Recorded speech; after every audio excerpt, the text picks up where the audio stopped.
Good? Good. It's great to see everybody. It feels like it's a long time since we've been together, even online. I know it's been a long time since we were together, not online, but even a long time since I've seen your faces. We have a lot to cover tonight. Let me grab my notes here, and we're going to dive in. Let me find my notes. Hold on one second.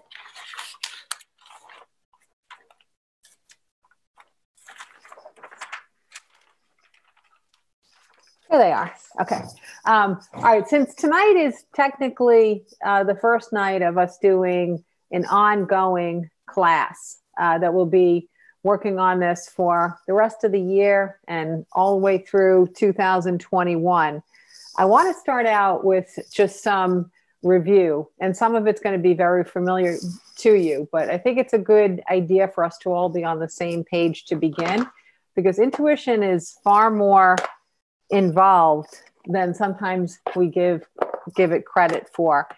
We tend to think in terms of connecting with our past loved ones, and we think in terms of when we get signs or we're seeing how the universe is communicating with us, that we're just noticing on an ongoing basis during the day or during the week. But intuition encompasses a lot more than that. Okay. So from now and through the course of, I'm frozen. Are you guys frozen? Okay. From now through the course of the course, one of the first things that we're going to do, some of you already have a dedicated journal for intuition, but if you don't, we're going to start with a dedicated journal for intuition development.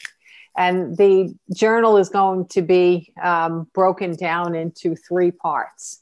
The first part is, I'll review very quickly, because most of you have heard about this from me before.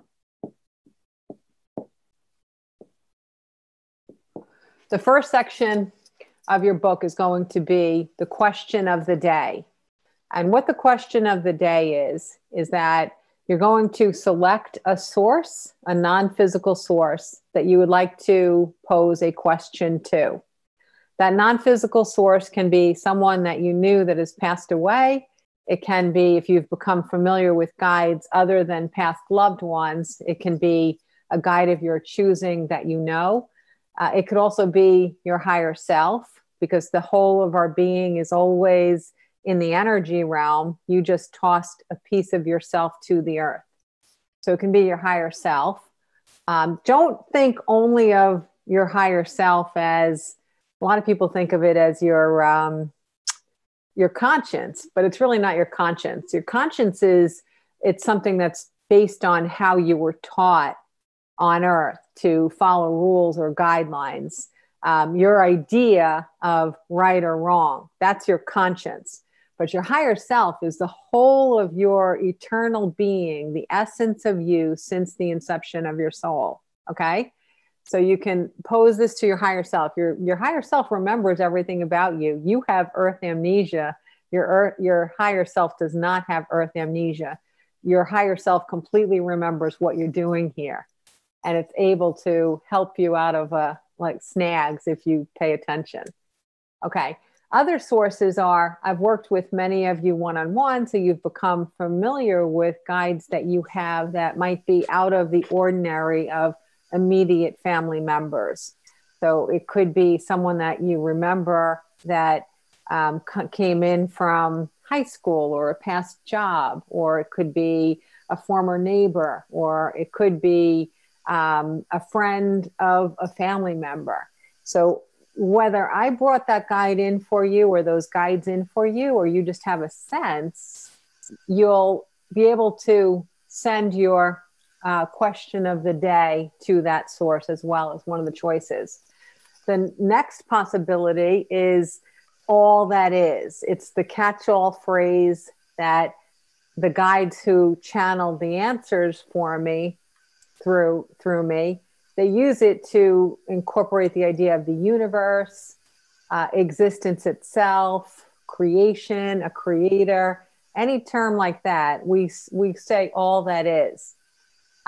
Most of you know by now that I don't use the term God per se, simply because oftentimes that word is not defined by everyone exactly the same way. So rather than explain each time what I mean by that word, I'll use a different word instead. I might say universe, I might say all that is, and so on. There are other guides out there that through your own meditation, or again, working with me, or through your own experiences one way or another, that you can have that are not necessarily souls that have lived in the physical body with you in this earth life. And that could be souls that you remember from before you were born, even if you can't remember them. Somewhere inside of you, they're locked in there, and your knowledge of them can come back as you develop your intuition more and more and more. So if up until this point, you have already recalled one of those guides that haven't had a physical life with you in this earth life, then that could be a source that you would send your question of the day to if you choose. The number one ingredient for choosing your source is that you have to believe that that source is available to you, okay? The number two ingredient for choosing your source is that you have to feel worthy of that source connecting with you. I can tell you every single time I see you, every single time I meet you, that you are worthy of communicating with any soul that you want to communicate with. When we are not in our bodies, there's no limitations. We don't have this linear timeline that says, I want to do this, and then I want to do this, and I want to do this. And if I'm speaking with Melinda, then I can't be speaking with Anne. And if I'm speaking with Anne, I can't be speaking with Sue. It doesn't work like that in the energy realm. All guides are available to all humans anytime we want them.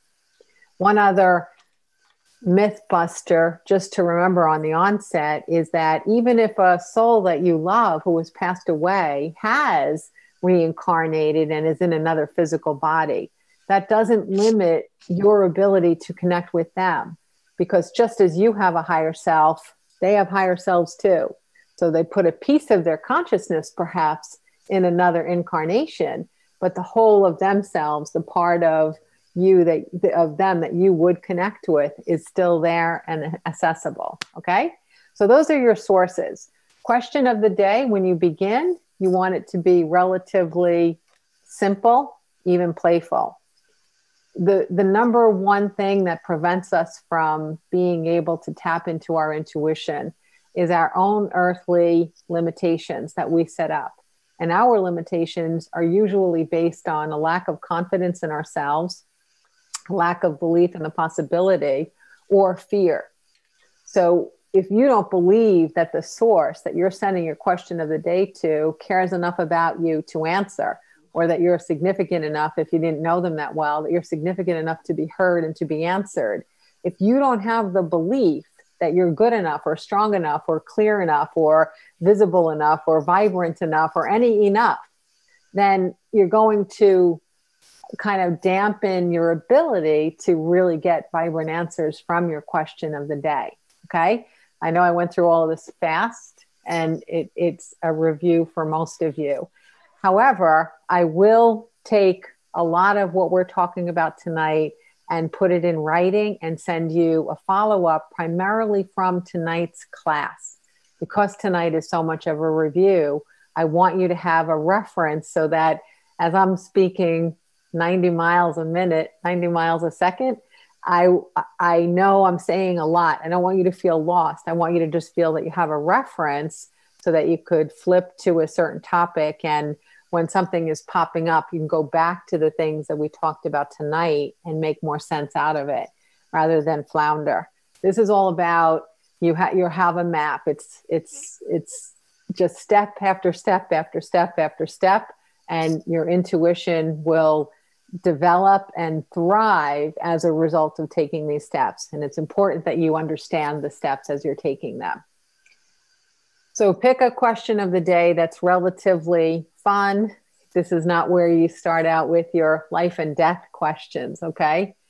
Make it playful. It could be something about color of a shirt that you are thinking about wearing. It could be about Not that there's not much vacationing going on, but a popular one always is like, do I vacation in, Las Vegas, or do I vacation in Bali?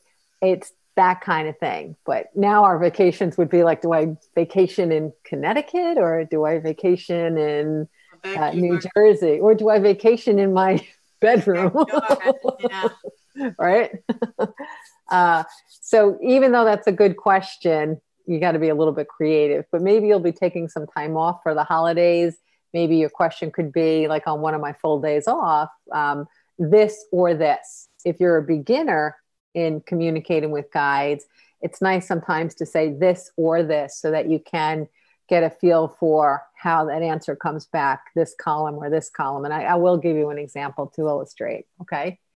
And now you write in this section of your journal, you're going to write your question of the day on the top of the piece of paper.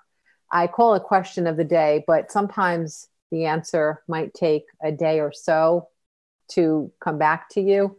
It really shouldn't take any more than a couple of days. Sometimes if you're finding that the receipt of the answer is stagnant, then what you want to do is freshen up the question. Maybe it's a way that you phrased it that you're not able to tune into how they're answering it. Or maybe you're afraid of the answer. So if you're finding 2 or 3 days have gone by and you haven't received an answer of some sort, change up the question. You can always go back to it in the future, but for now, change up the question, freshen it up so that you stay connected with this process. The single, simple, easiest way to develop your intuition on an ongoing basis is to do your question of the day, day after day after day. It's very simple. Okay. First of all, it's also important for you to understand your energy. Some people are morning people, and some people are nighttime people, and some people are middle of the day people. When you feel the most alive, the most alert, the most clear, try to make a habit of sending your question of the day and writing your question of the day down then. But do make it a habit. If you're choosing 3 o'clock in the afternoon, that might not be a convenient time for you to remember it. It's actually worthy of even putting a little timer on your phone, a little reminder that says it's 3 o'clock. Did you get your answer to your question of the day? And the other one would be, the follow-up would be, if you did, then are you ready to put down your new question of the day for the next 24 hours or 48 hours? Okay. All right. Now let's go. This is a review again. Let's go through the ways that you might hear the answer. And it's worth hearing it over and over and over again, because we do tend to stay narrowly focused on the ways that we cull the information the simplest. So we're going to show you lots of ways, and if they're fresh in your mind, and eventually you'll have them in writing from tonight's transcript, then you'll be able to kind of look at them once in a while to kind of clear the dust off and maybe see how they're connecting with you, or your guides are connecting with you in new and fresh ways, in addition to ones that might be familiar to you. Okay.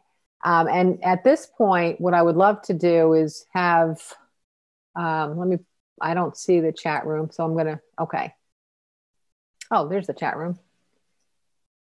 Oh, good. I'm glad I thought of that.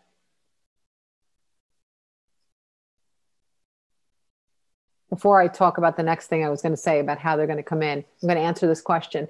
Should we keep our chosen source consistent, or can we change our sources ever so often depending on the question?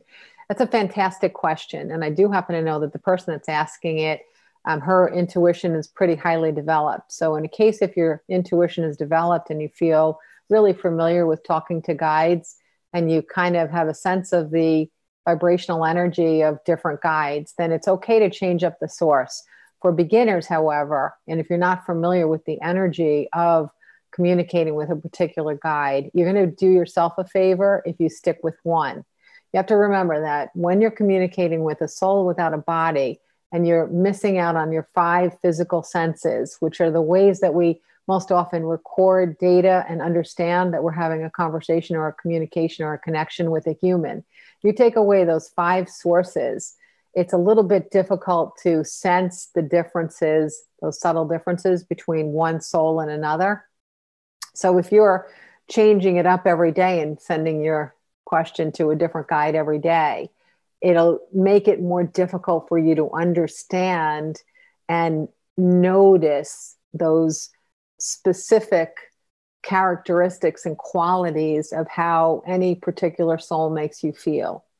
When you spend time on a regular basis with one soul and then you change to another soul, then using your non-physical five senses with that second soul, it will make it easier to sense the difference between the two. When I was learning how to connect with guides, I spent a very, very long time moving from my knowledge of the first soul I spoke with on a regular basis to connecting with the second soul. And for months, they would even switch it up for me when I would least expect it, just so that I could become aware of my own awareness of the energy changes of communicating with one soul to another. It sounds like it might be difficult, but in the end, it becomes simpler than you may think. Oftentimes with intuition development, we make things harder than it need be. And sometimes the simplest answer is just the correct answer. I think it's so-and-so. And then you're like, is it so-and-so? Is it so-and-so? Well, if you already got the word, I think, out of your mouth, then that is the simplest answer. And therefore, it's most likely the most accurate answer as well. Don't overthink things, because that's counterintuitive. It's the opposite of intuition when you're overthinking. Let me see if there's any other questions.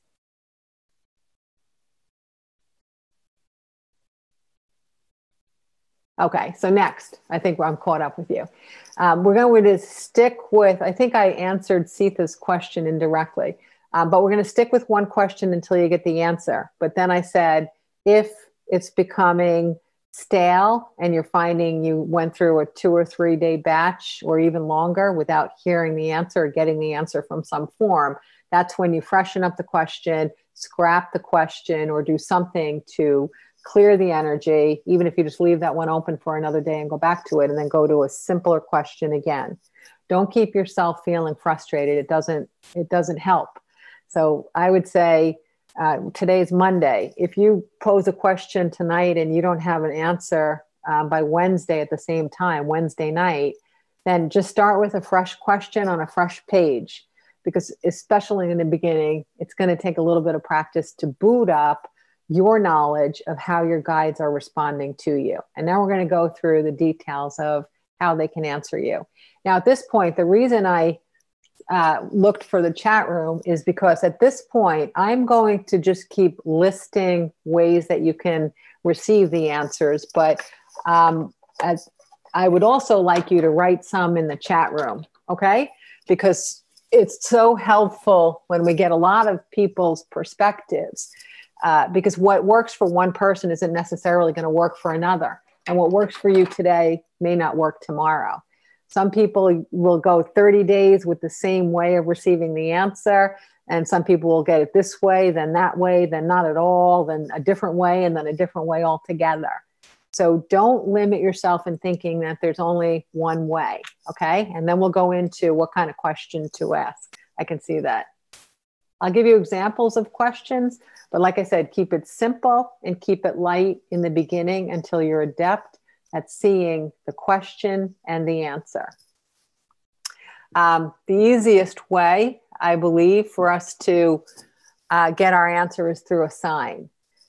A sign would be something that you would see in writing. And it could be that you picked up a book and were reading it, and in a word or sentence connected to your question appears in that article or in that book or in that newspaper or in that online article you're reading or in that email. So it would be a sign. A sign could also be a literal sign. It could be a sign on the wall when you're in the bank. It could be a sign over the romaine lettuce when you're in the grocery. It could be a sign of maybe something that somebody has written on their t-shirt, or, you know, how people write things in script on their walls. It could be a sign there. So a sign can just be anywhere you see it in writing, and you can connect that the topic or the words are answering the question that you asked the day before or that day. The other common way, relatively common, is through music. And what it is it's a particular song or a part of a song. Oh my God, she wrote that. I don't know who said it first, me or her, but that's hysterical. Lyrics to a song. Oh, that's so funny. That's very funny. So music. Now, what used to happen for me was twofold for music. I'm going to explain to you both ways that it used to happen primarily. It still happens, but in the beginning, it was overwhelmingly exciting. Number one would be that I was basically musical illiterate. I love music, but I never know lyrics and I never know names of songs and rarely know the artists. So what guides would do for me back then is that they would hum a tune in my head. And I would then try to take that tune and go to someone that had some music knowledge. And it would take a while because I also can't carry a tune on top of everything else. So it would take a while and someone would finally decipher that there was actually a song in what I was attempting. And once I got the song, then I would go to the internet, look up the song and look up the lyrics. And it was 100% the answer to the question where it was in those lyrics. I found this such a fascinating way to get information because it was only the tune that popped in my head. And for a person who's not musically inclined, to me, that connection is miraculous. It's stunning to me. But another way that they can use music, which is, I think, a little bit simpler, but equally rewarding, would be that no matter where you are, if you have music on in the background, we tend to tune it out, or we might, bop to it a little bit, but we're not paying that much attention. We're not paying attention to every song, every note, every lyric. But all of a sudden, something grabs your ear, and it's a little phrase, or it's a word, or it's just a song, or it's a tone. When something grabs your attention during the period of waiting for your answer, that's a sign that your guides are trying to bring you into that particular lyric. And then that's, again, go look. If you know the lyrics, terrific. But if not, go look it up and find out what that was about. And don't think that the whole entire song is always going to be the answer, because it isn't necessarily true. I have had times where it's just the one verse that is completely relevant, almost like typed out the answer to the question, but the rest of the song has nothing to do with what I was talking about. In other occasions, it could be more topical, like a theme, and then the entire song could have something to do with the answer. I've even seen for myself and clients where they're going to get 3 songs in a row that are topically relevant. Okay. Gay, fantastic. Yes. Social media feed, quotes. Okay. Yeah. Social media feed and quotes, I would think, would come in the area of signs. But yes, you're right. It's anything in writing, think of it as signs. Okay. Like that. Signs in writing is a good way to think of it, because there are other kinds of signs as well, but signs in writing. Electricity. Yes. That's a big one. I was joking when my father died, he was an electrical engineer. And after he died, and it was a very difficult and tragic death. And I was in the throes of those 2 years when I was learning how to communicate with guides. So everything was just magnified. Everything was bigger. Everything was louder. Everything was stronger. Everything was more emotional back then. And so one of the things that was happening was when I returned home, no matter what room I walked in, I would pop the switch on and the bulb would burn out. And, that happens. But this happened within 3 or 4 days, 9 times. 9 times. And, oh my gosh, how slow can someone be? You think all of you probably would have gotten it after the second one, right? But no, me. Finally, by the 9th, I'm like, oh, could that be my electrical engineer dad who just passed away? Okay. Good going. And then once I did figure it out, I'm like, all right, Dad, I get it. I finally caught up. You're smarter than me. And please find a less expensive way to connect with me. But I've also seen not only like through light bulbs, but it could be the TV turning off, or it could be a radio turning on, or it could be a random text or something popping up on your phone.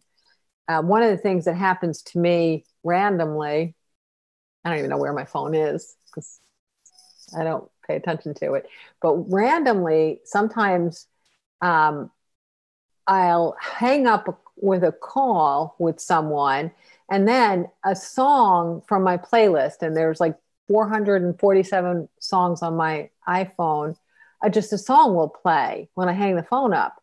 And every time that happens, the song is always relevant. And what makes it even odder is there are plenty of times that a song will not play when I hang up the phone. So it's not even as though it's like, oh, well, it always plays when you hang up the phone. That's not the truth. Lights turning on and off is very common. I've seen cases where a stopped clock begins again. All sorts of anything to do with electricity is a way that your guides are communicating with you.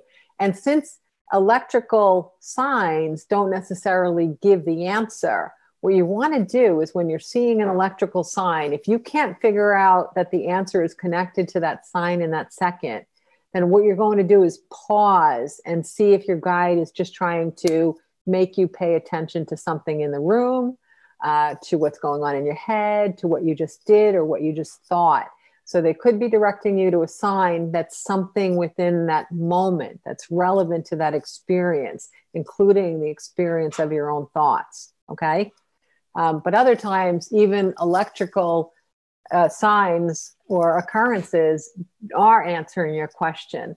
One example is when I was giving a private seminar at a woman's house whose husband had passed away a couple of years ago, and the clock stopped the minute he died. The clock had not worked for the 2 years since he died.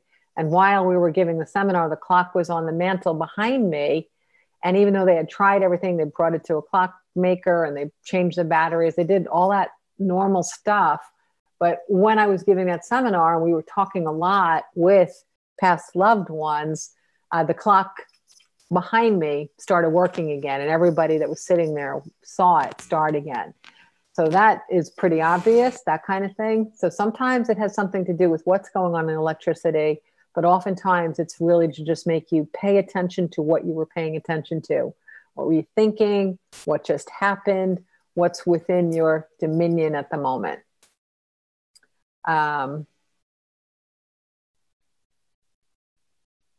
Dreams. Yeah, we'll get to that. Dreams is a big one. So that's definitely big. I'm going to make sure I talk about it though. Thank you, Gay.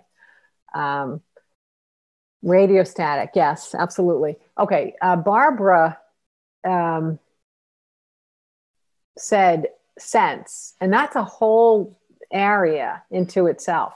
And when I had said that we're not using our 5 senses to communicate with guides, I was going to go back and preface it, because in communicating with guides, we are using those 5 senses, but we're not using them literally and figuratively the way that we do when we're tasting and smelling.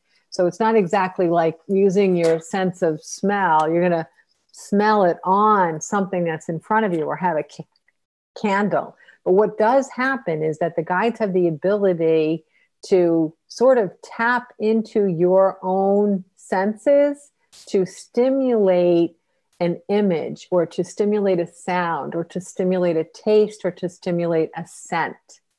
So that's what's going on. For me personally, it's very rare that I get answers through sense. When I do, they're 100% accurate and profound. I love getting information from guides through scent. I absolutely love that.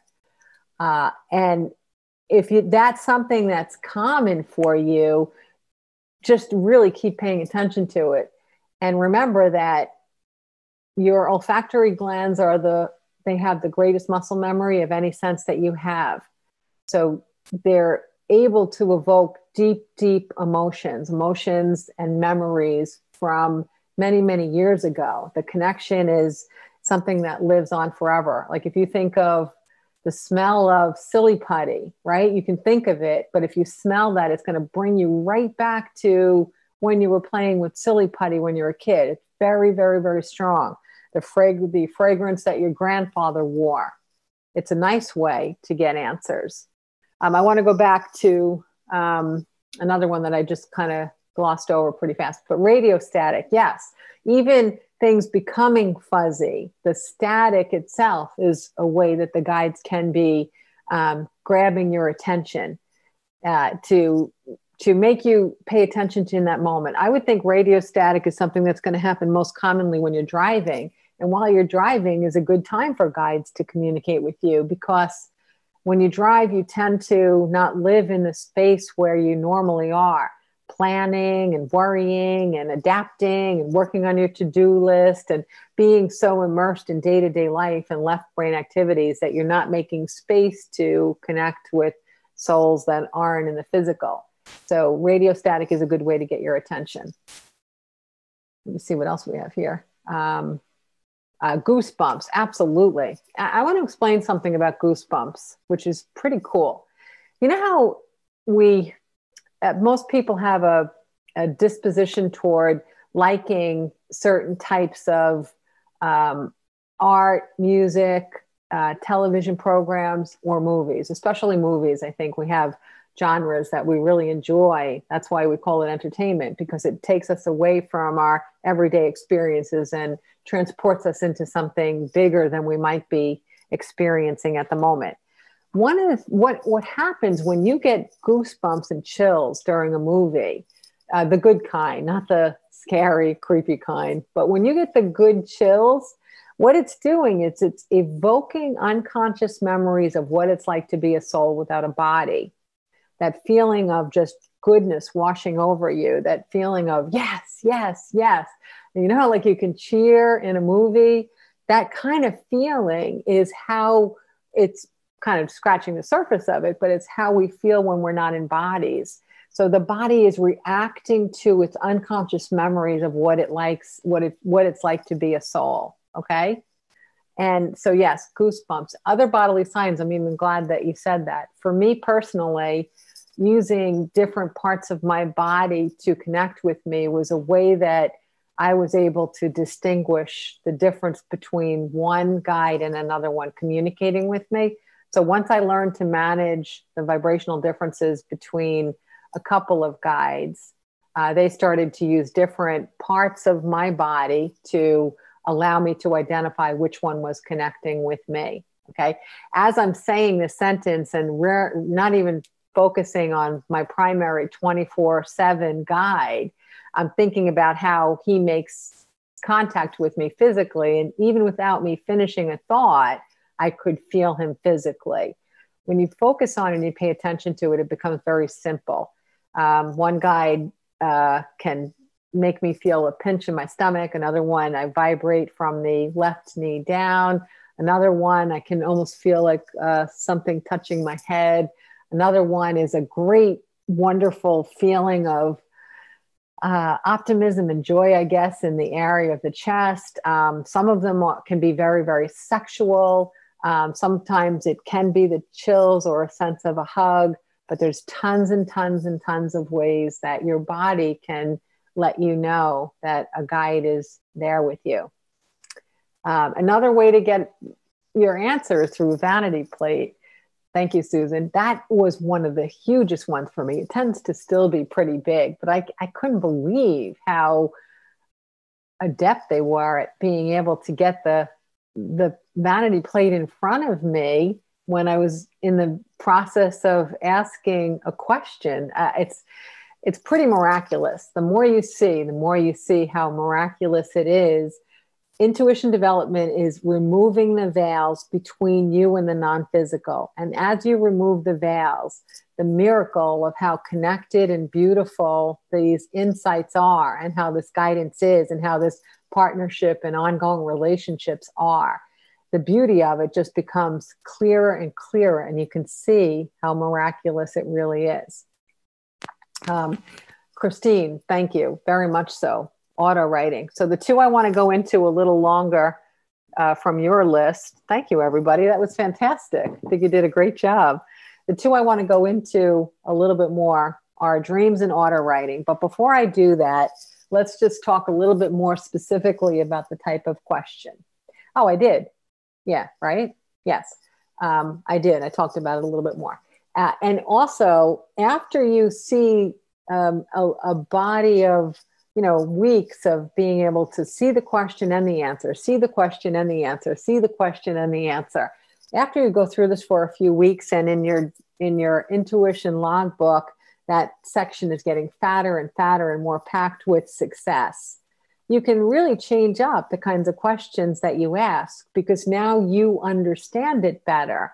Now you know how to connect, you know how they respond, you know how you can, how keeping it in the tip of your forethoughts makes it easier for you to find the sign. You've become more of a partner engaged in the process. And when that happens, certainly it's okay to go into more developed questions or things that might be a little bit more emotional for you. Okay.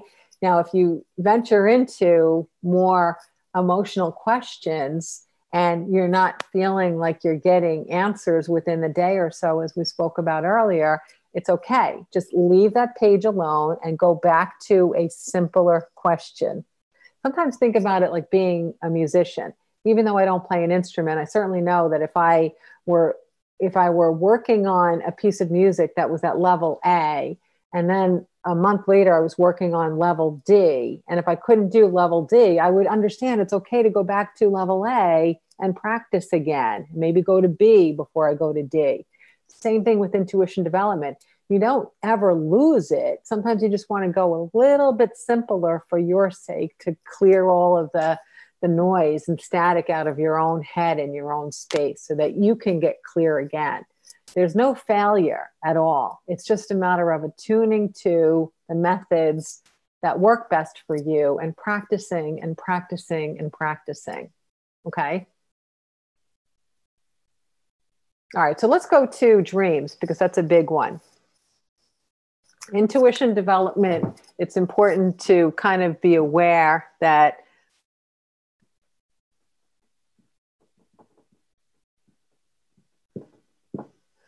there are different levels of consciousness.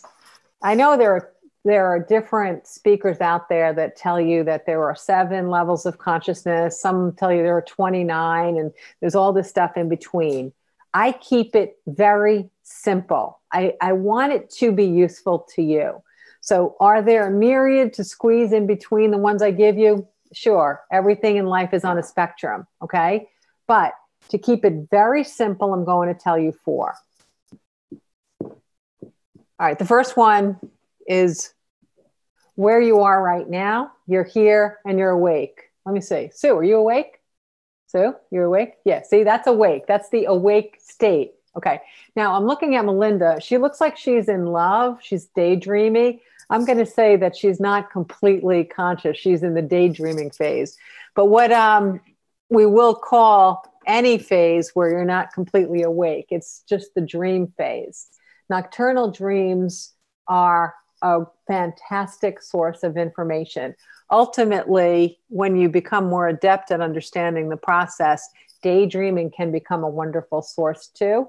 We tend to not trust the value of the content in a daydream as much as we trust the content of a nighttime dream, because we think it's our imagination. We're not quite clear yet that we're working with other sources when we do allow our minds to wander away from the present. The third form of consciousness is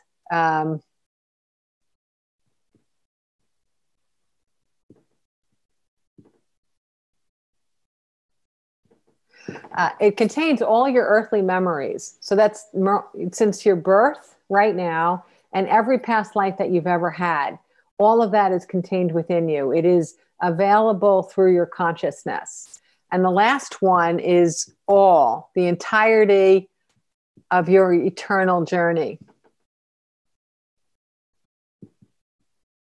Okay, so this includes your awake state, your dream state, all your earthly memories in every lifetime, and all of your earthly memories when you haven't been in the physical, including your higher self, what it's doing while you are in a body.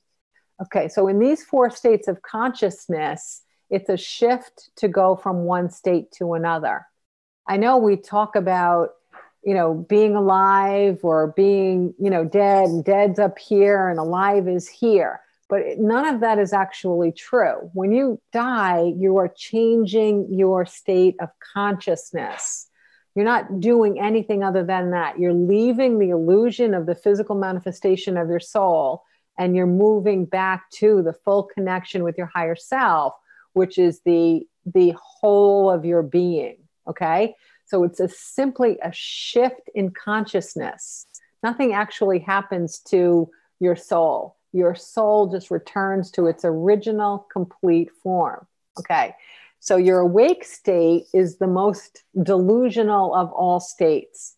It's the one where we're told a lot of information about life and about ourselves, and we store all of that and we recall it in our earthly state. So it's filled with a lot of negativity. It's filled with a lot of data. It's filled with a lot of facts.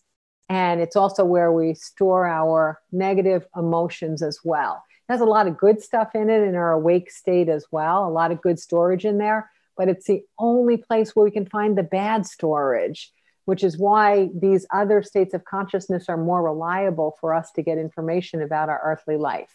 Okay. So the dream state is when you go to sleep. I dropped the cap, but I don't know where it is. So when you go to sleep, which most of us do most days, and we all dream. Some of us recall our dreams and some don't. Some of us recall our dreams sometimes, and some of us recall our dreams all of the time. We can talk about ways to enhance our dream recall, but don't think you don't dream, because you do dream. We all dream. The dream state is a trustworthy state because you don't feel that your awake state, all the stuff you learned as a human being, that you're contorting the data. This feels more direct. The link feels more direct. Okay. Daydreaming falls in between the two, from the state of awake to the state of nocturnal dreaming. When you are really confident with your ability to use your consciousness to get intuitive information, you can use the daydreaming state to get information of value and to get answers to your questions as well. Okay. But as far as a dream, answers to your question of the day can easily come in a dream. The answer can come right out in it. It could be a theme. It could be an action. It could be that you wake up in the morning and you just kind of know the answer, and you just trust that you know the answer, and that answer, and no one can talk you out of it because it just wakes up as a part of your being. So your dream state brought that answer to you. The difference about a dream and a visit is always really relevant. A visit is when you know you're with the soul you're communicating with, and it doesn't feel like a story. It feels like it's happening in real time. And when you wake up, you know it really happened. A dream is more, it feels like a story. There's a storyline, and then we did this, and then we went there, and then we did that, and then this happened. That's a dream. But a visit is being connected and knowing you are connected with a soul. And oftentimes that soul is one that is no longer in the physical. Okay. So yes, we will be, throughout the course of our intuition development class, we are going to be doing work with dream recall and work with interpreting dreams. But tonight we're going through a good review of all of the sources. We're also going to eventually work on how do we access all earthly memories? How do we tap into past lives? How can we tap into memories that can help us understand ourselves better? How can we tap into evidence of who we are and why we're journeying here? We're also going to, at some point, as we build up to it, we're also going to learn how to tap into all of our eternal memories, not just the ones from the physical, but the ones from the energy realm as well.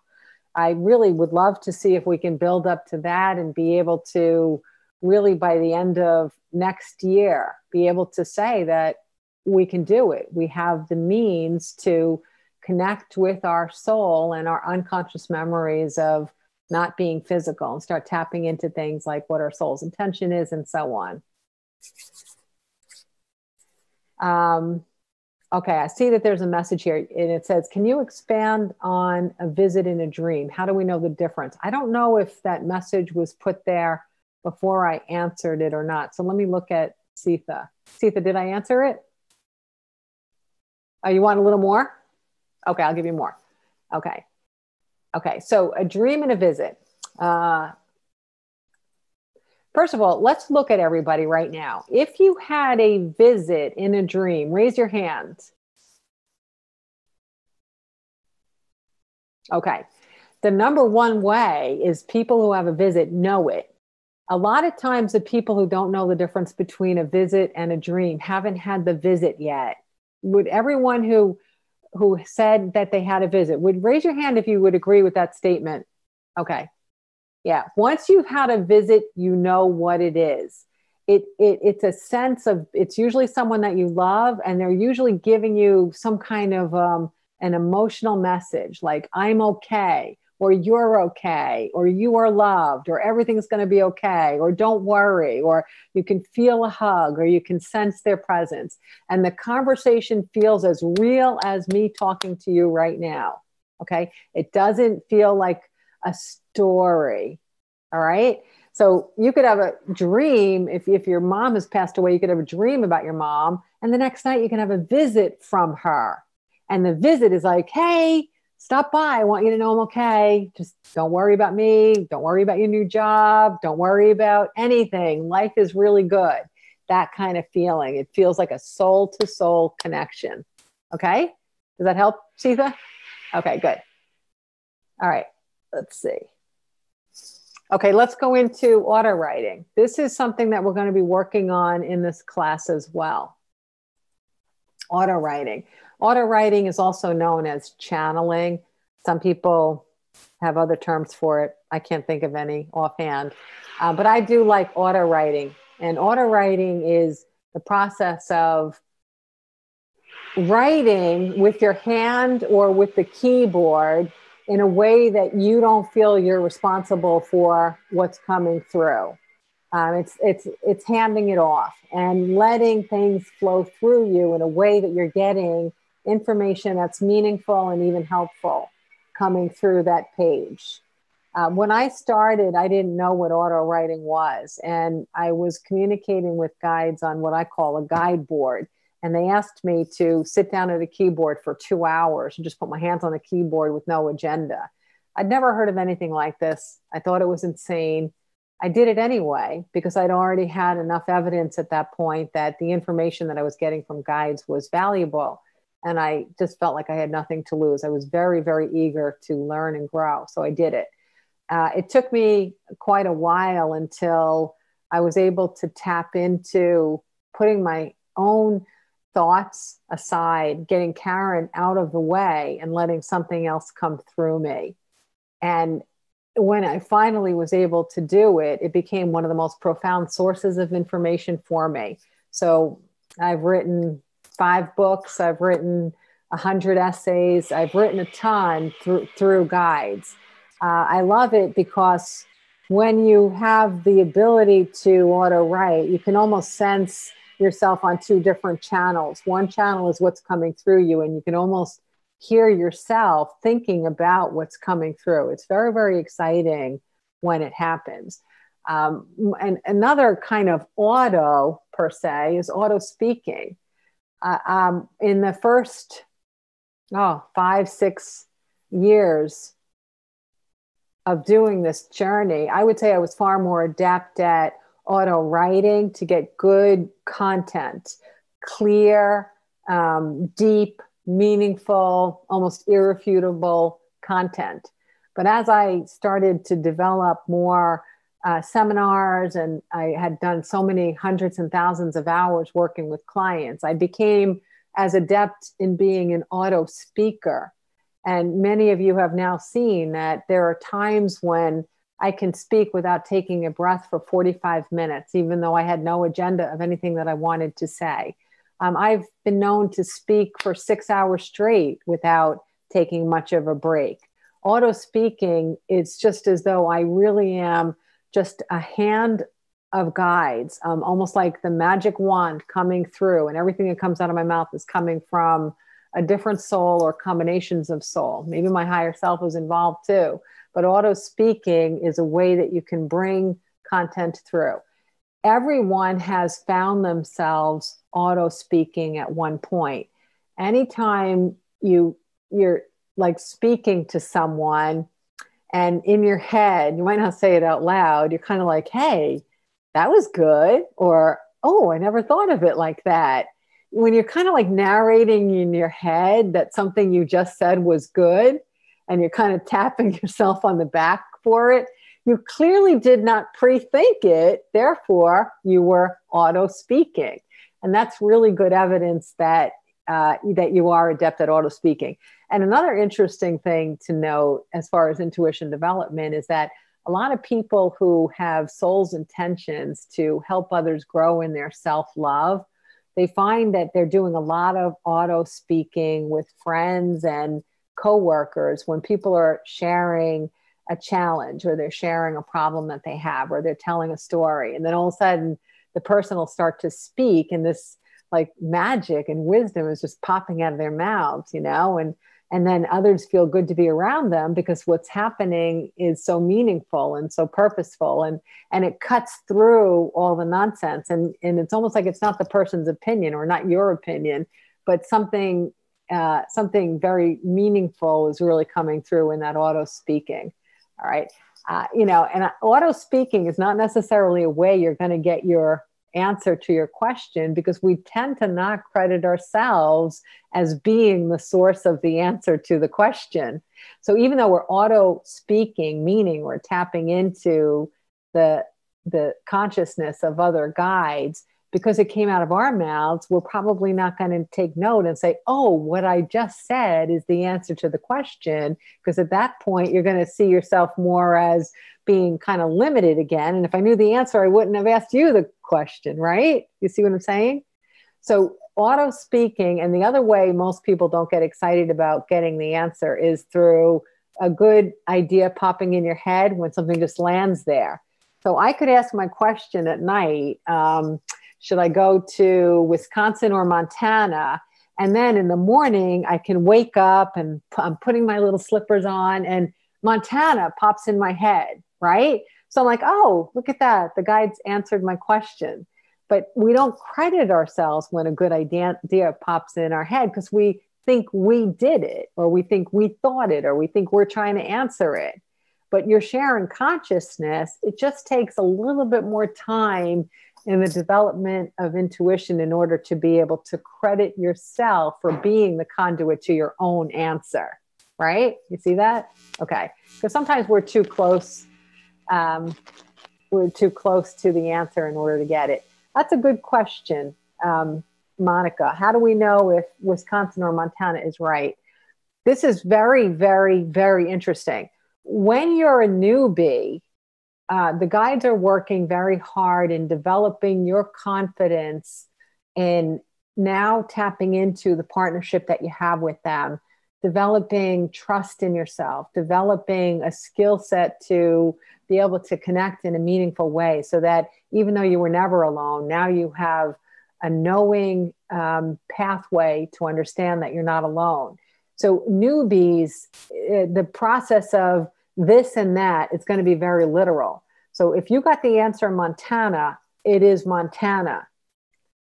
One caveat, though, is as you become more advanced, the guide sometimes will put something in front of you, wanting you to attune to your emotions that arise with it. Okay.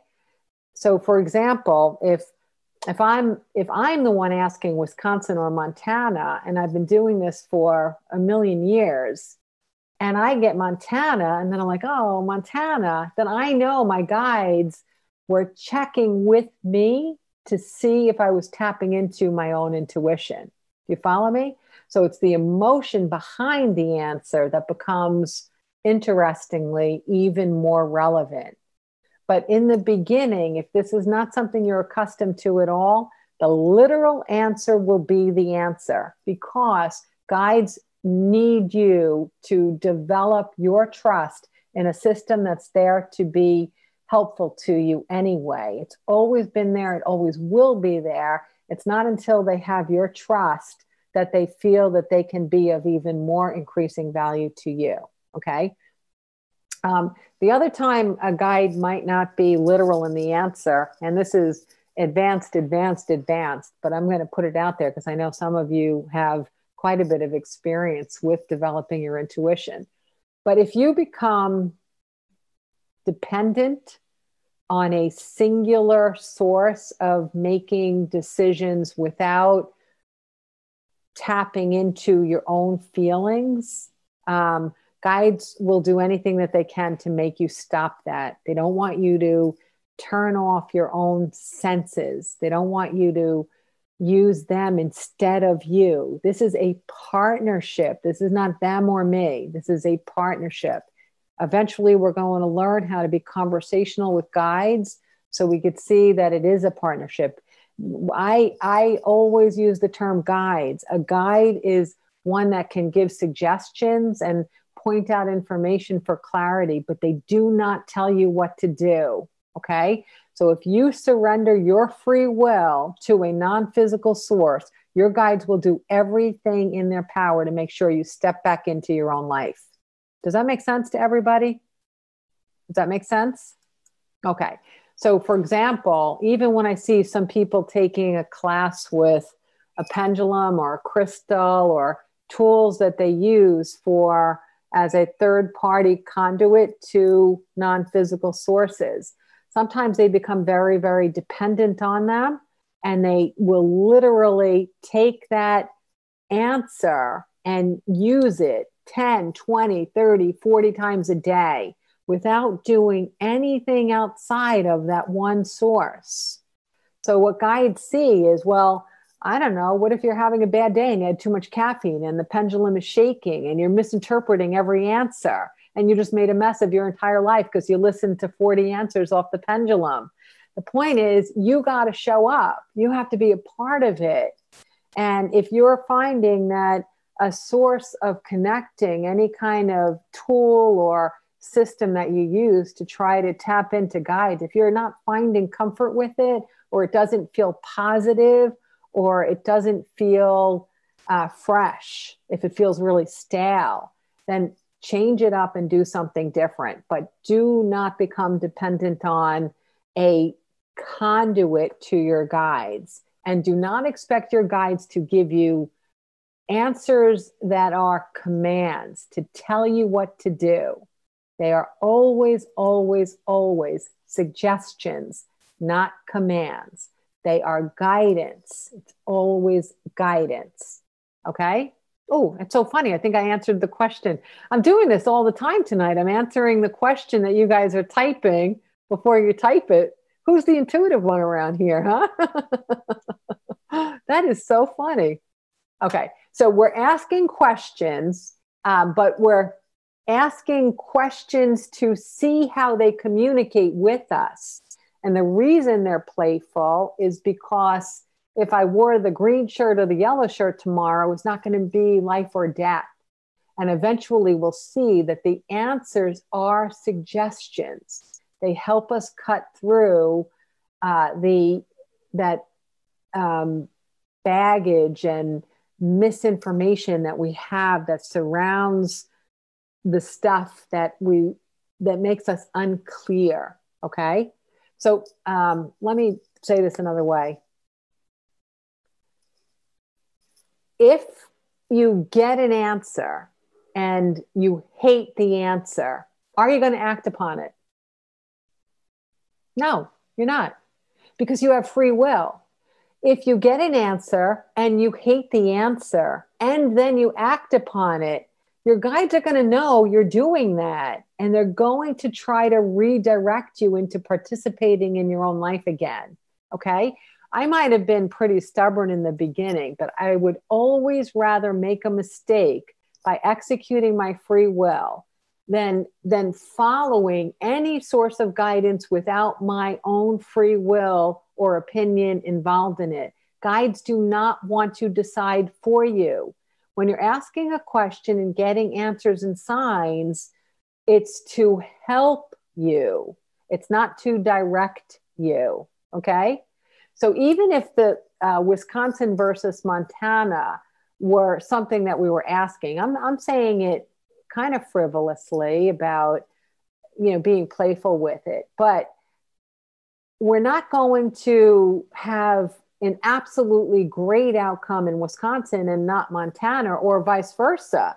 What the guides are doing when they guide us is with their knowledge of what's to come, with their knowledge of what all parties connected to are thinking, feeling, believing, and the subsequent actions that they're taking, that formula that creates our reality. They can pretty much determine a propensity of how much joy you will experience with whichever choice you choose. So if you're giving them two choices, they can say, oh, she's got a pretty neutral face here, but she's got a smile face here. So it's not necessarily that one is going to be wrong and the other one is absolutely right.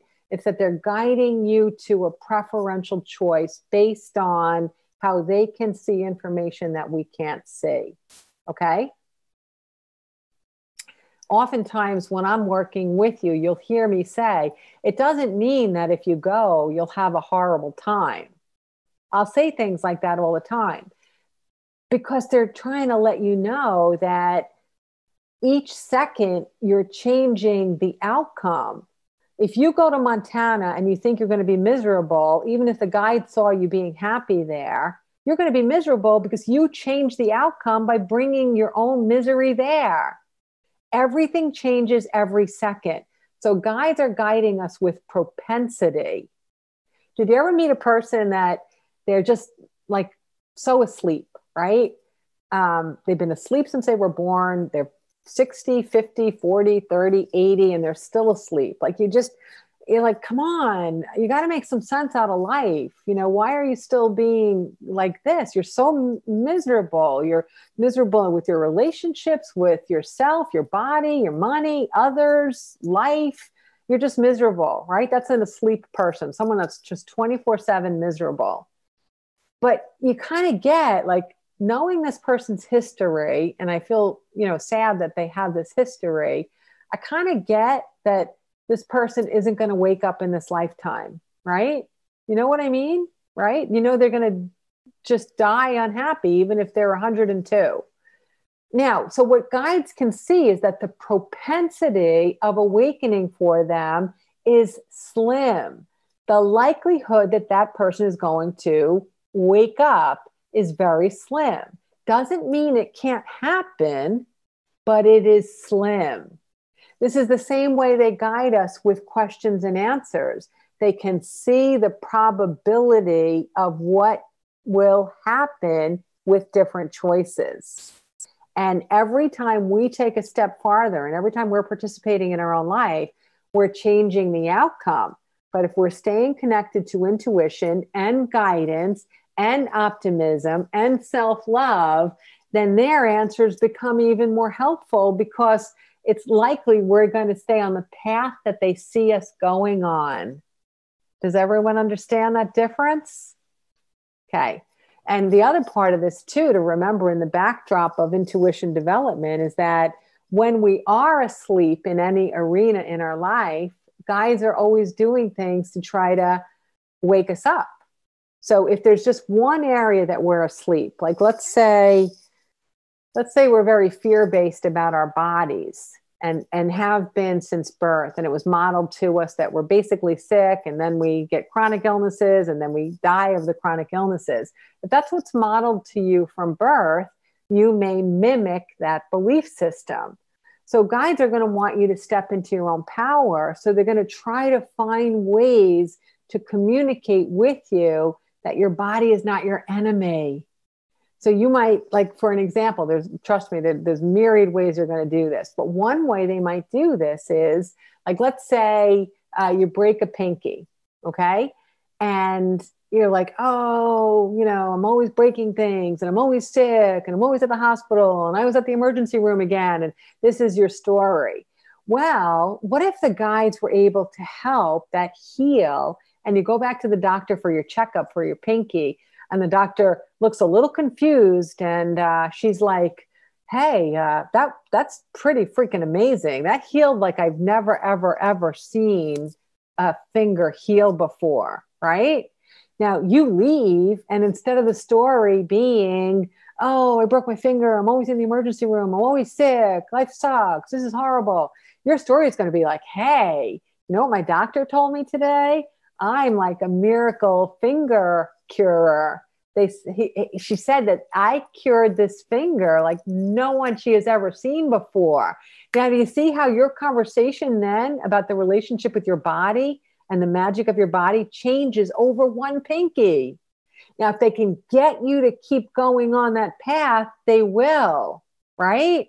Now, if you find that you're getting rewarded, people are interested, they're curious. Oh, how did you do it? Did you take vitamins? If they start to get curious and happy, then you're going to shift your relationship with your body. You see? Just like if a person is chronically sick and they are quote unquote rewarded for being sick, they're going to keep that relationship with their body. There's some people that never feel loved unless they're sick. So then it would make sense for them to maintain illness as a way to feel lovable. All right. So the questions and answers are designed not to give you, for playing this as a game, it's a question and answer, and it seems to be pretty literal. But it's to develop our understanding of how they communicate with us so that we have clarity in how they communicate with us. The questions and answers are not inevitably going to be our life and death stuff. This is practice in how we communicate, how we interpret, how they can change it up, and to be aware of signs and evidence and dreams and auto everything. That's the purpose of the questions and answers. That way, on an ongoing basis, the guidance that is available for you in all of life becomes much simpler to interpret and to use for your benefit. Okay? All right. I think I cleared that up. I hope I did. Hope I made more sense out of that. Okay. Dreams, auto writing, music, signs. Any person that has had success with meditating understands that meditation is a fantastic way to quiet the left brain. And when you quiet the left brain, you can get answers much more simply. So a lot of these sources that we're talking about, like auto writing, auto speaking, signs, dreams, a lot of the ways that we're talking about how you might get your answer are because we have rested our left brains. We've gotten from stages of consciousness beyond awake, and we're in dream or daydream or some other realm of consciousness that we can move into from meditating or getting ourselves out of the way in other ways. So meditating throughout intuition development is always beneficial to us because you're clearing out the static and the noise and the stuff that doesn't make any sense for you to be holding on to. Kelly, the answers we receive are all suggestions to keep us aligned on our path, though. Yes, that is correct. That is correct. With the exception of, like I said, when you become blindly dependent on one source of information and you're not bringing yourself to the table, okay? I have seen this. I have seen this where people have said to me, but the pendulum said I should do this, or the crystal told me that I should do this. When I hear that, I recognize that they've become dependent on that third party source and they're not necessarily engaged in the process. Okay. It's not like life is a textbook and your guides are the answers at the end of the book and you can turn to the answers and get them flat out. It's all a process. It's a journey. one of the most important things that we are going to work on is to move from receiving information to communicating with your guides in conversational formats. Okay? What good is it if we're only receiving? What good is it if we're not able to attune to feelings and emotions and strengths and personalities? Then it's sort of like a one-hit wonder, one and done. It's when you get all of these nuances and all of the depth and all of the layers of guides and guidance that are available to us that life becomes more dimensional. It becomes more free. It becomes more fluid. We become more powerful in the course of our own journey. Melinda, yes, sometimes a third-party source can be very helpful. Absolutely. Absolutely. When I talk about dependency, I'm saying if you use it in lieu of all other sources, and you're not thinking anymore, when you're not thinking, I'll tell you a crossroads for me in this. When I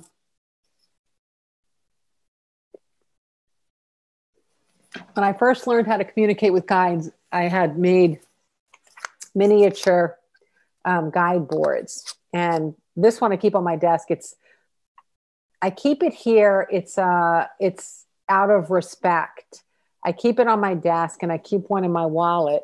It's not even like a good luck charm. It's a sense of respecting my roots. Okay, because when I learned how to communicate on a little board like this, and I'll hold it up to the camera. Will I hold it to the camera? Am I holding it to the camera? Am I doing that? Okay, there we go.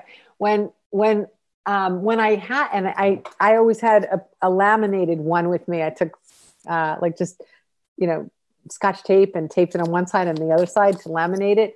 And I carried it with me wherever I went. And I didn't know how to hear guides. So the only way that I could hear them at that time for years was by putting my finger on this little board and having it spell things out, but I couldn't hear anything at all. And so for 6 or 8 months, the guides were telling me on this little board, Karen, you can hear us. Karen, you can hear us. Karen, you have to talk to us. You can't just listen. You can't just put your hand on this board and listen. You have to talk to us. You have to talk to us. 6 or 8 months. And they started to play tricks on me to make the board less comfortable for me. They tried to do everything they could to break my dependency on this. Okay? You understand? Because they knew, as I knew, I had the capability, as you all do, to eventually use something as a launch pad or a springboard, but then you can expand into new methods of communicating and dialoguing and knowing. So I was on a trip where I was hunting for a body. I was doing a missing persons case, and I was in another country, and I was exhausted. I don't think I'd ever been so exhausted in my life. I had been working very, very hard. So I was emotionally, physically, intellectually, spiritually, and if there's any other Lee out there, I was exhausted and depleted in all of them. Okay. So I wanted to know if I was nearer toward what I was looking for. And so I took a break, and I took this out of my little trusted hiding spot because I was actually on the beach hunting. So I was saying, what's going on or whatever. And there were some fishy things that were going on in this country that were making me feel unsafe. So I was getting very, very nervous. And so I put my hand on the board, and it spelled out at that time,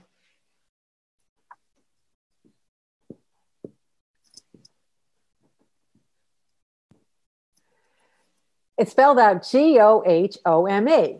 And I heard it as, go home, get the F out of there, leave the country. You gotta make a run for it. Just get far, far, far away. And so everything in my body, I mean, the adrenaline was pumping. I got terribly nervous, even though I was depleted in every sense of the way. This just made me feel sicker and worse. And now I was terrified. So I went back to my hotel room and was trying to figure out how to change my ticket. It's a long story, but there was definitely evidence that the country didn't want me there finding this missing person. So as I was in the room, and I was calmer again, and I wasn't as fear-based, I was able to communicate with them on the board again. And they said, no, we weren't screaming at you. We were just saying, go home, meaning call it a day. You've worked hard enough. You're depleted. Just call it a day. You can't be of any more use today because you're exhausted. But in my state of fear, I misinterpreted the go home as that they were screaming at me. So what I got to see that day is that I was dependent on a source that was no longer going to be beneficial to me in the long run if I couldn't hear or sense them on a different level. And if I could understand how they felt, or understand emotion, or understand how it feels to connect, or understand senses, and get out of it only being letters on a board, then I would be able to expand in the partnership of understanding how to communicate with guides and how to make value of it. So the same thing is true with any third party tool we use. If we can't feel things and we're only using something that's inanimate, we can go down a slippery slope if we're not sensing things as well. That's the whole point. We want to start to bring other senses into it eventually. The questions and answers are a tool to help break through the feelings of separation between us and non-physical sources. It's practice. This is learning the alphabet. Once you learn the alphabet, you can read any book in the world, okay? But now we're learning the alphabet, and you got to keep practicing it and practicing it and practicing it. All right. The second section in the book we'll talk about tonight is that you're going to take a moment, if you haven't already done this in your own intuition development book, but you're going to take a moment in one other section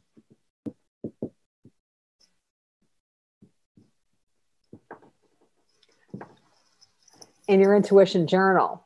And between now and when we speak again in January, you want to write down any big hits that you've gotten throughout your life. A big hit would be knowing something not through earthly means. So for example, it could be that you were, you're at the beach one day and all of a sudden you sense that there was something wrong with your grandfather. And when you got home, you found out that your grandfather had in fact passed away.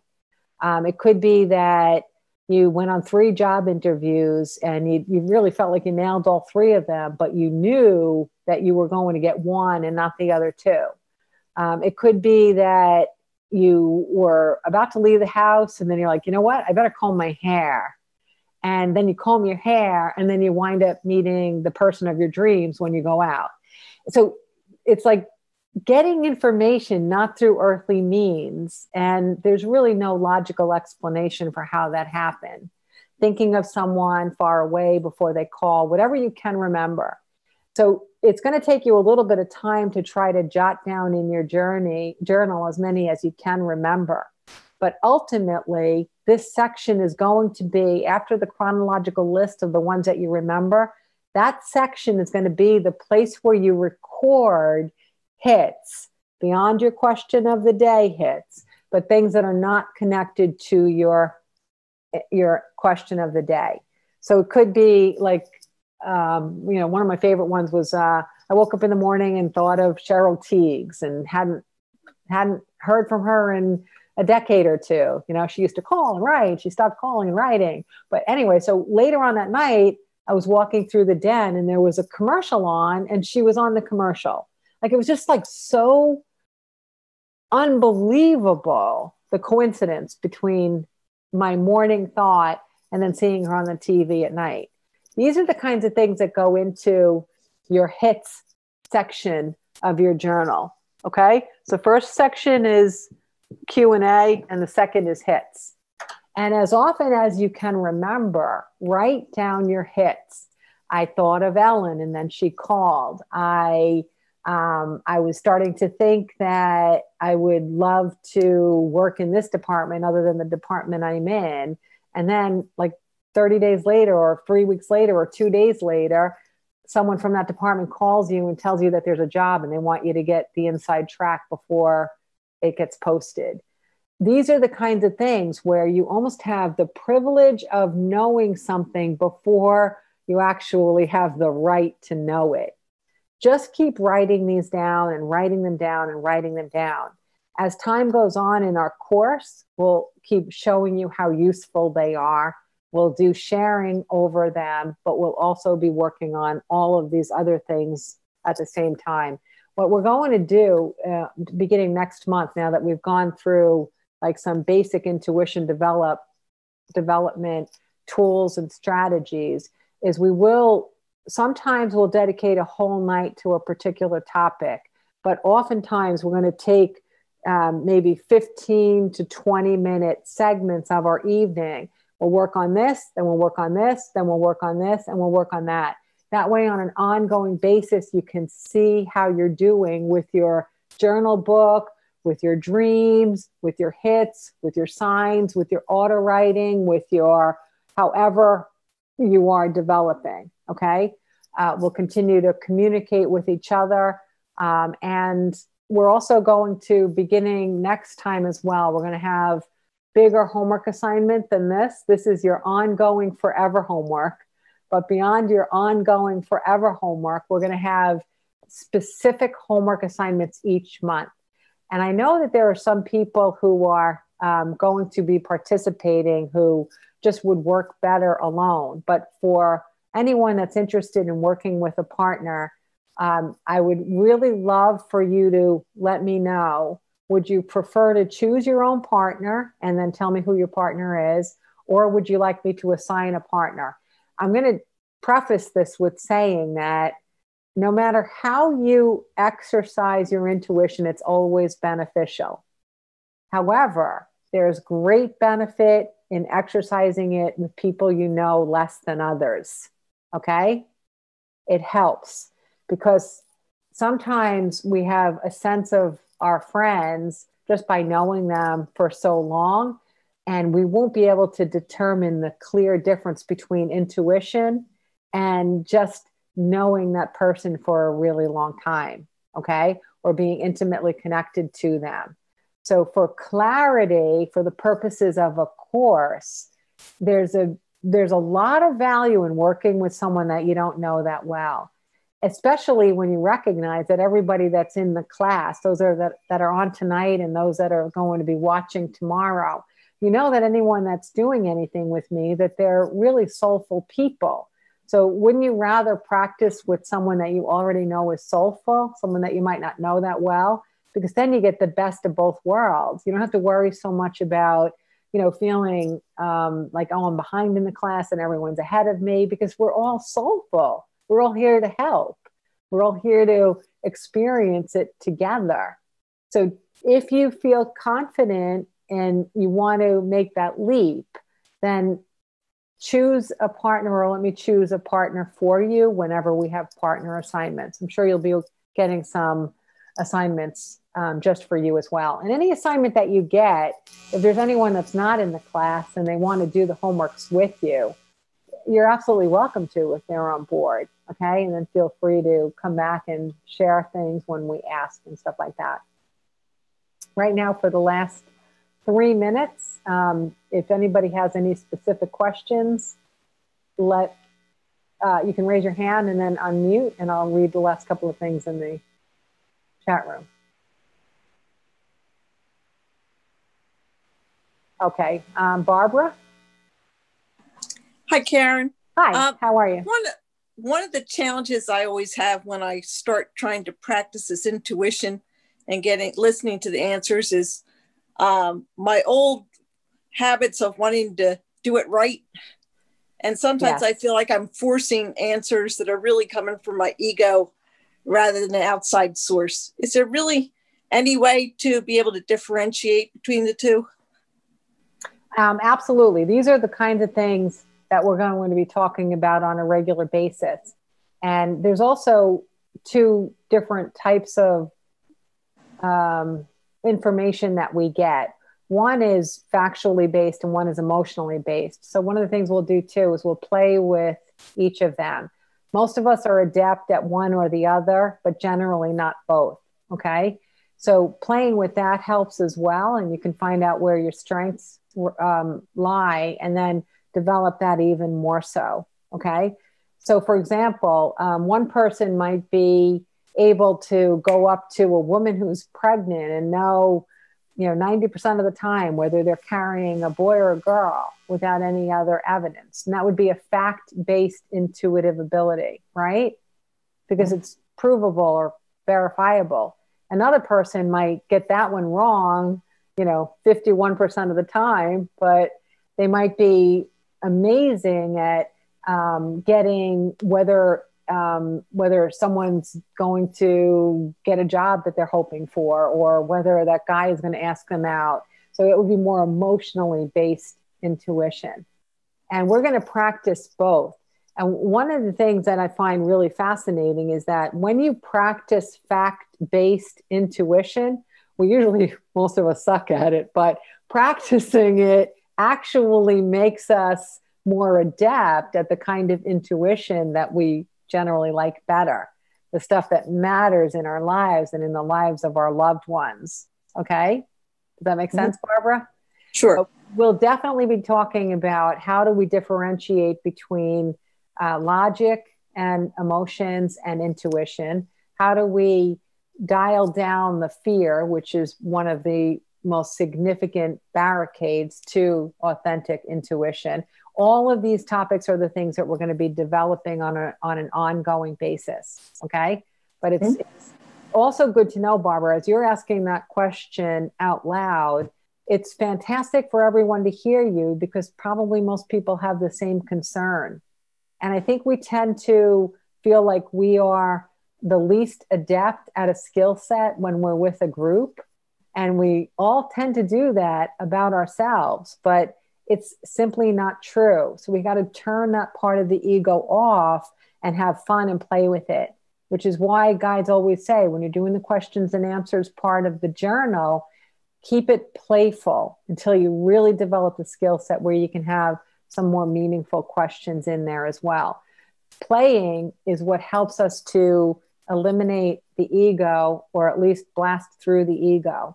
And playing is what helps us to kind of cross through fear as well. We can get to the other stuff because there's so much meaning in life and there's a lot of stuff that we're really curious. What's my soul's intention? How long is COVID going to last? When am I going to get the job of my dreams? When am I going to get the relationship of my dreams? I mean, this is why we develop our intuition, is because there's some really meaty, juicy stuff that we'd love to be able to have a little bit more access to meaningful conversation and partnerships with.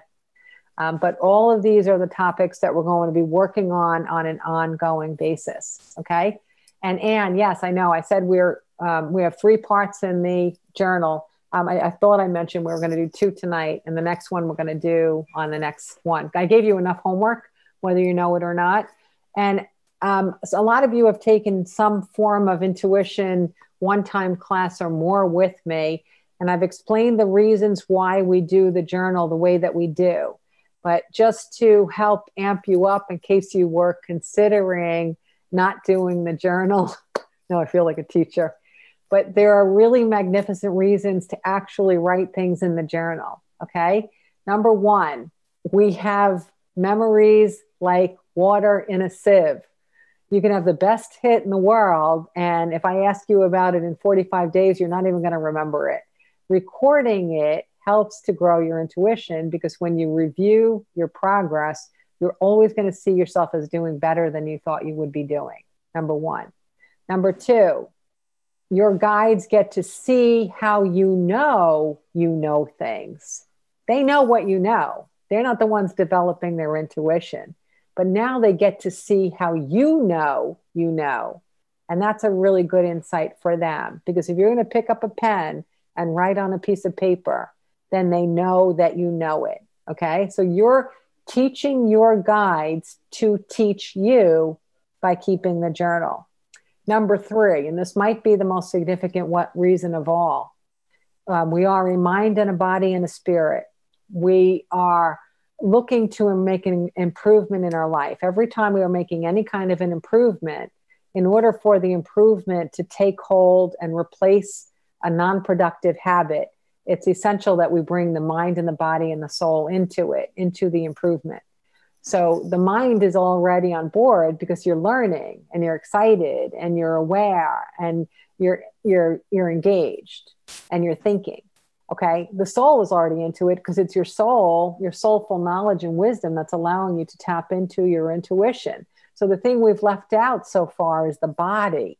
Simply by keeping the journal and physically writing things in the journal, you've made a full circle out, or a sphere out of the process of this improvement. So the mind and the body and the soul are all involved in this intuition development process. So the whole of you can advance and move forward. Okay? Everybody understand? 3 reasons? Mm-hmm. I will tell you, it made all the difference in the world when I did this while I was developing. Okay? Now, don't guides already know how we know? In some ways they do. However, sometimes you don't know how you know, even if they know how you know, but now they know that you know how you know. Does that answer your question, Anne? It's all about them finding out what you know, not what they know. They know what they know. I know that you know, that I know, that we all know that was confusing. But hopefully you got that. All right. So the homework assignment for this time is section 1 and section 2 in your intuition journal. A lot of people ask me about using an iPad or using some kind of online source. I'm old school about a lot of things, but I'm particularly old school about keeping a journal.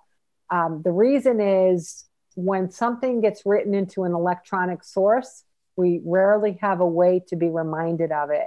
And if you're not seeing it, you're not going to remember it. Therefore, it doesn't become something that you engage in on an ongoing basis. So for this class, having a physical written intuition journal is going to be helpful to you. For me, I always say, I wish you guys could see my desk. I don't think I would be able to be as successful as I am if my desk didn't look the way it does. There are slips of paper everywhere, but those pieces of paper are reminding me and engaging me. And if I had a to-do list in my computer and then I worked all day and I didn't look at that to-do list ever, unless I remembered to look at the to-do list, that thing would get so old and dusty inside my computer because there's no trigger to remind me to engage with it. It's good to have physical reminders to engage with things. Okay? All right, cutie pies.